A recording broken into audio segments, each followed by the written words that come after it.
बीड जिल्ह्यात लाचलुचपत प्रतिबंधक विभागाचा कारवाईचा धडाका सुरूच. आपल्याच कर्मचाऱ्यांकडून 30,000 रुपयांची लाच घेणाऱ्या राज्य परिवहन महामंडळाच्या बीडमधील कामगार अधिकाऱ्याला लाचलुचपत प्रतिबंधक विभागाने बेड्या ठोकल्या.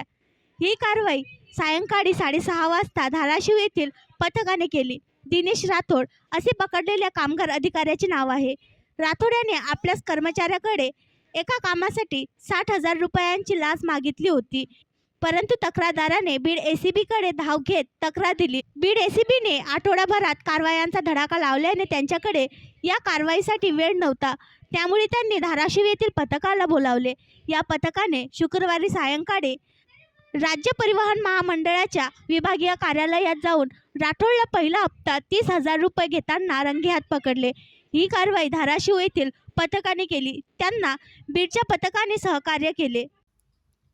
आणखी नवीन व्हिडिओ पाहण्यासाठी आमच्या देशमुख एक्सप्रेस न्यूज चॅनलला सबस्क्राईब करा, लाईक करा आणि शेअर करा.